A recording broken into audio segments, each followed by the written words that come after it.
To start with, Ielts Orientation. What does it stand for? Ielts, what does it stand for? I hope you can see my screen now.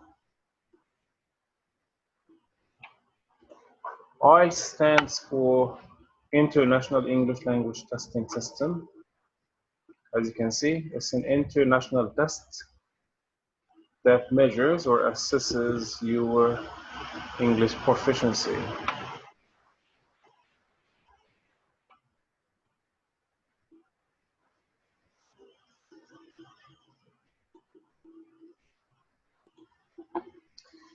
Okay, so one more time, Ielts stands for International English Language Testing System that measures or assesses your proficiency. And this picture can sum the whole meaning of the Ielts.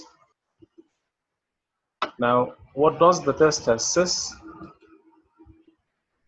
Ielts measures the language proficiency of people who want to study or work where English is used as a language of communication. If you intend to study or work or even migrate to a country where English is used as the first language of communication, so you have to take this test. Ielts can be taken on paper or computer, so there are two versions of the Ielts, the academic and the general one, and you can take either on paper or computer.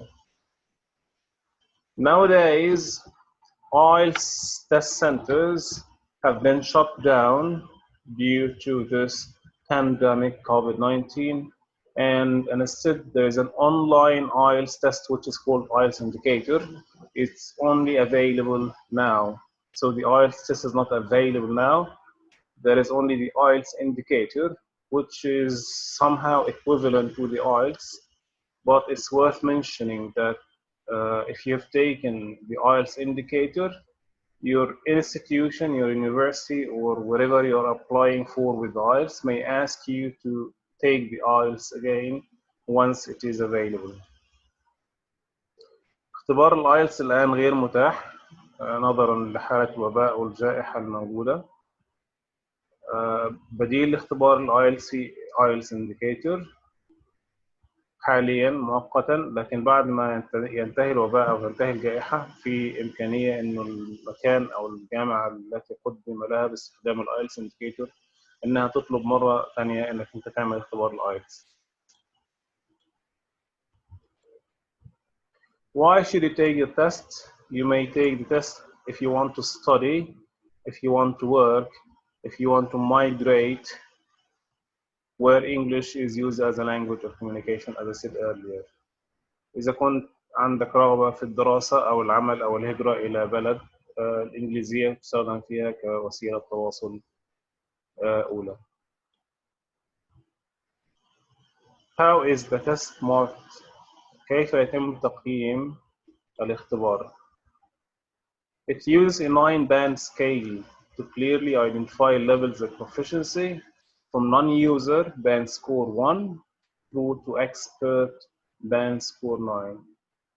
الاختبار بيتم تقييمه من 1 إلى 9. 9 خبير في اللغة، 1 اللي هو غير مستخدم باللغة أو ليس على دراية كافية باللغة.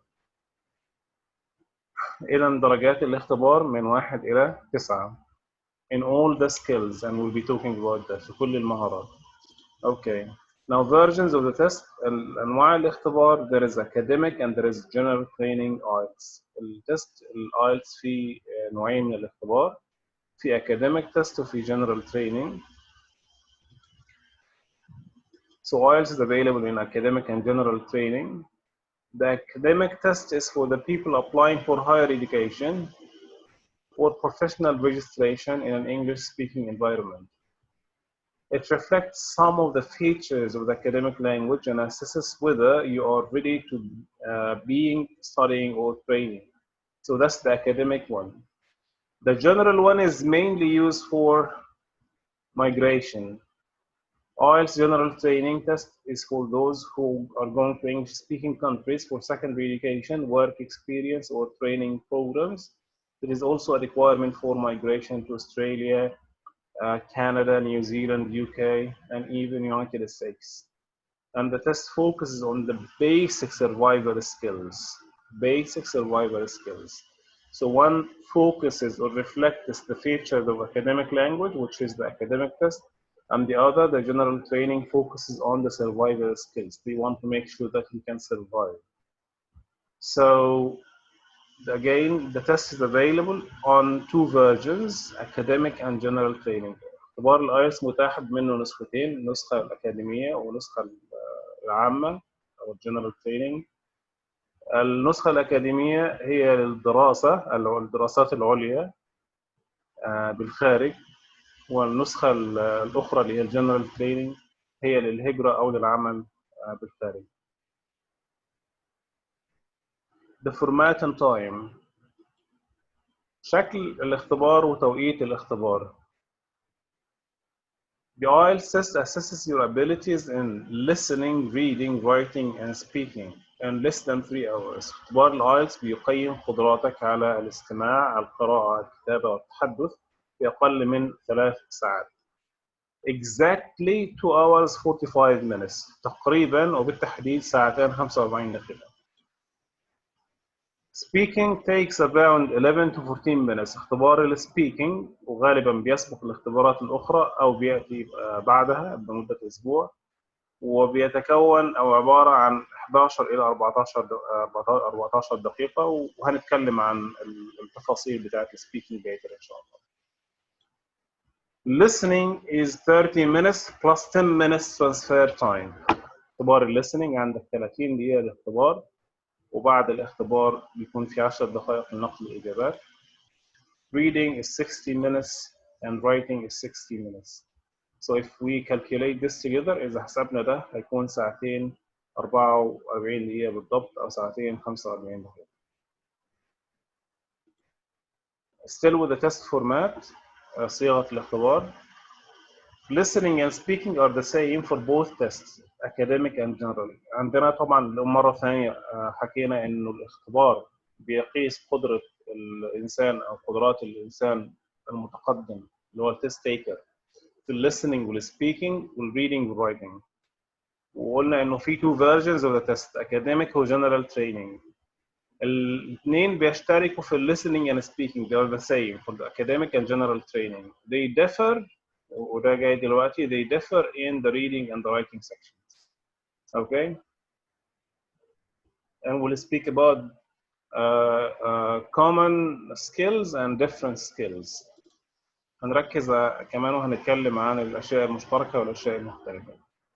The listening, reading, and writing sections of the IELTS test are completed on the same day with no breaks in between them. ثلاثة من السكيلز اللي هم listening والreading والwriting بيتم اختبارهم في نفس اليوم وما يكونش في أي بريك ما بينهم. And the other one or the fourth one, which is the speaking section, however, can be completed up to a week before or after the other tests. اختبار السبيكينج بيكون إما قبل الاختبارات الثلاث مهارات الأخرى أو بعدها، وغالبا بيكون إما أسبوع قبل أو أسبوع بعد. And they will inform you prior to the test. قبل الاختبار بيتم إخبارك إذا كان اختبار السبيكينج قبل الاختبار أو بعد الاختبار. And they tell you about the venue where you are taking the test. بيقولوا لك المكان اللي أنت بتختبر فيه. Now listening section, we'll start breaking them down into details. هنبدأ ناخد كل قسم بالتفصيل، واليوم هنغطي قسمين اثنين هما listening والreading إن شاء الله. On other session we'll continue talking about writing and speaking بإذن الله. The listening section time is 30 minutes plus 10 minutes for transferring your answer. يكون عندك 30 دقيقة while you are listening وانت بتسمع وبتنقل اجاباتك في ورقه الاسئله او بتكتب الاجوبه في ورقه الاسئله، ويكون عندك 10 دقائق تنقل فيها الاجوبه من ورقه الاسئله لورقه الاجابه اللي بتسلم للمراقبين او للجنه الاختبار. The recordings are heard only once. They include a range of accents, including British, Australian, New Zealand, American, and Canadian. التسجيلات اللي بتسمعها بتشتمل على لهجات مختلفة. تشتمل على اللهجة البريطانية والأسترالية ونيوزيلاند وأمريكا وكندا. And this is an opportunity to tell you that in order to take the test, you have to be exposed to these accents. عشان تقدر تاخد التست لازم تتدرب انك تسمع اللهجات دي كلها. The questions are designed so that the answers appear in the order they are heard in the audio. التست زي عبارة عن الكرونولوجيكال اوردر او ترتيب تسلسلي او منطقي. انت بتسمع حاجه وبيكون السؤال عن الحاجه اللي انت بتسمعها دي بالترتيب، يعني مفيش لخبطه في الاختبار، هو بيمشي بالتدريج. In the listening section you have 4 parts. You have 40 questions. Each question is worth 1 mark. Recording 1 التسجيل الأول غالبا is a conversation between 2 people set in an everyday social context. For example, travel arrangement. التسجيل الأول بيكون تسجيل عبارة عن محادثة بين 2 وفي سياق يومي، بيتكلم عن سياق يومي. على سبيل المثال ترتيبات سفر. So it's a travel agent يكون وكيل سفر and a traveler حابب إن هو يسافر. So they are talking about the arrangement for the travel. Recording 2 is a monologue set in everyday social context. For example, a speech about local facilities. الريكوردينج الثاني أو التسجيل الثاني بيكون عبارة عن حديث مفرد من شخص واحد بيتكلم فيه عن شيء محدد. For example, he is talking about a school, about a library. بيتكلم عن مستشفى، بيتكلم عن مدرسة. talks about a gym، بيتكلم عن gym. بيتكلم عن شيء بنستخدمه في حياتنا اليومية. Recording 3 is a conversation between up to 4 people set in an educational or training context. المحادثة الثالثة أو التسجيل الثالث بيكون عبارة عن محادثة ما بين أكثر من 3 أشخاص، ممكن 3 أشخاص فيما أكثر، وبيتكلم عن شيء تعليمي. بيتكلم عن شيء تعليمي like a school, like a university. For example, a university tutor and student discussing the assignment. أستاذ جامعي والطلبة بيتناقشوا في الأساينمنت أو التمرين اللي موجود عندهم. Recording 4 is a monologue on an academic subject. For example, a university section. التسجيل الرابع بيكون أيضا عبارة عن حوار فردي في موضوع أكاديمي مثل مادة جامعية أو محاضرة جامعية على سبيل المثال. Listening task. احنا عرفنا انه يكون في 4 تسجيلات انت بتسمعها. ال4 تسجيلات يعني ايه المؤدى منها، ايه الفائدة منها، انا ليه بسمعها؟ لانه هيكون في عندك تاسك انت المفروض انك بتعملها. ايه التاسك؟ التاسك هتكون اما فورم او نوت او تيبل او فلو تشارت او سمري او كومبليشن او بلان او ماب او diagram او labeling or matching or multiple choice or sentence completion or short answer question. مرة تانية أنا هختبر في إيه؟ أنا بسمع 4 تسجيلات أو 4 محادثات، منهم 2 هيكون محادثات ما بين أشخاص من 2 ل4 و2 هيكونوا فردي. طب أنا أنا بسمع وهعمل إيه من الاستماع ده؟ هيكون عندك إما فورم أو بلان أو ماب أو diagram أو multiple choice أو sentence completion أو short answer question بتجاوب عليهم. إما بتكمل جمل، بتكمل فراغات، بتعبي استمارة أو بتوصل معلومات ببعض بناء على التسجيل اللي أنت بتسمعه. طب أنا أقدر أكتب أي حاجة أنا عاوزها؟ لا، أنت بتسمع الناس بتتكلم وبتختار الإجابة أو بتفكر في الإجابة المناسبة. You think of the correct answer and then you write it down. هل في limit للword count اللي أنا بكتبه؟ نعم.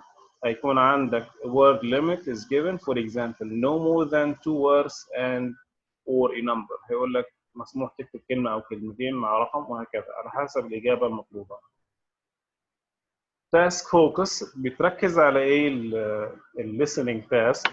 This focuses on the main points which a listener would naturally record in this type of situation. listening task المقصود منها أو الهدف منها إنها تركز على النقاط الرئيسية اللي أي مستمع وهو قاعد بيستمع لحوار مهم أو حديث مهم هيسجل النقاط الرئيسية اللي موجودة فيه.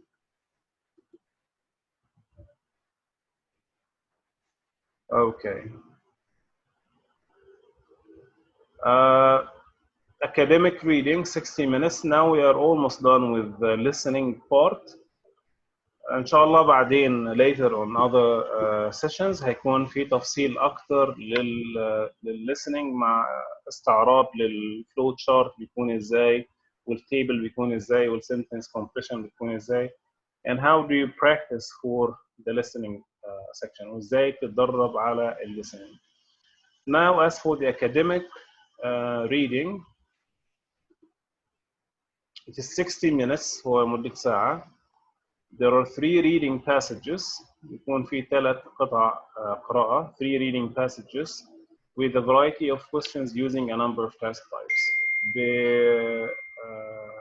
بأسئلة متنوعة بمهام متنوعة مطلوبة. And honestly speaking يعني I believe that's the most difficult part in the IELTS test. يعني ده أصعب جزء في اختبار الآيلتس هو الجزء الريدنج. That's the most difficult part. Why? It requires a lot of skills, it requires good knowledge of the language, and it requires a lot of work. يعني ده أصعب جزء في اختبار الآيلتس بيتطلب معلومات كتير وبيتطلب جهد كتير وبيتطلب شغل ودراسة كتير. Number of questions 40 عندك 40 سؤال. Test type 1 multiple choice هيكون عندك A, B, C, D or the best 2 answers from 5 alternatives A, B, C, D or E or the best 3 answers from 7 alternatives A to G. فأول type هيكون multiple choice. أول task هيكون غالبا multiple choice. وتيك كير المالتيبل تشويس ممكن يكون في بس اختيار واحد مطلوب، ممكن يكون مطلوب افضل اختيارين، ممكن يكون مطلوب افضل 3 اختيارات. Take care. For type 1 which is the multiple choice, the answer can be only one choice or can be 2 choices or can be 3 A, B, C, D for example. Fine, so take care, you have to read it, you have to read the instructions quite carefully. لازم تقرأ تعليمات السؤال بحرص. Task type 2 identifying information true, false or not given. النوع الثاني من المهام اللي هو تصنيف المعلومات إلى صحيحة وخاطئة ولم يتم إعطائها في التكست. And here we have to differentiate between false and not given. لازم نفرق ما بين false and not given. False, if I tell you that a boy named Eric, for example, is 12 years old, and in the questions I'm telling you that he's 14 years old, so the answer is false. يعني لازم نفرق ما بين الفولس والنوت جيفن. الفولس لما اقول لك انه في طالب اسمه ايريك او ولد اسمه ايريك عنده 14 سنه لكن في السؤال بقول لك او عنده 12 سنه لكن في السؤال بقول لك عنده 14 سنه فده يكون فولس. لكن if just the information in the text gave you an idea about a boy called Eric without stating his age. So in the questions, when I say that Eric is 12 years old, this is not given. فلما يكون الاختبار فيه معلومات عن طالب او عن شخص اسمه إيريك وعمره لم يتم ذكره في النص وبعدين في الاسئله يطلب منك او يقول لك انه عمره كان كذا 14 15 or whatever, they are not given.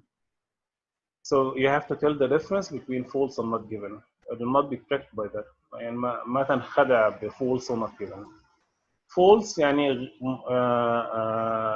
خاطئ غير صحيح، لكن not given شيء انت ما قرأتوش في النص وما عندكش دليل عليه. Type 3 identifying writers' views or claims. التعرف على وجهة نظر الكاتب، والإجابة بتكون إما yes or no or not given. Again, you have to take care with no or not given. Task type 4, which is matching information, توصيل المعلومات. Task type 5 is matching headings. Matching headings. كل paragraph في القطعة بيكون ليه heading بيعبر عنه. You have to match the headings to the paragraphs. Matching features and matching sentence endings. Task 8 is sentence completion, and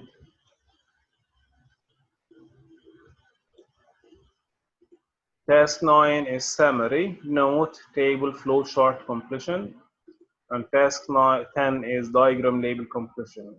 So one more time. مرة تانية بالنسبة للأكاديميك reading هيكون عندك 60 minutes، هيكون عندك 40 questions، هيكون عندك tasks من التاسكس اللي موجودة قدامنا دي. You don't have to have all these tasks، يعني من الصعب يكون عندك كل التاسكس دي، لكن التاسك اللي هتيجي أو التاسكس اللي هتيجي هتكون من التاسكس دي. يعني it is not possible to be assessed against all these task types, but you will have only some of them. Some of them, it can be task type 2, task type 3, task type 5, nobody knows. So you have to practice and be ready for all these 10 task types. لازم تتدرب على ال10 أنواع من المهارات أو التدريبات الموضحة أمامك. This is our orientation today for the first two skills, listening and reading. يعني دي المحاضرة اليوم عن القسمين دول أو المهارتين دول من اختبار الآيلتس اللي هو listening and reading. To recap, to sum up عشان نلخص اللي احنا قلناه النهارده.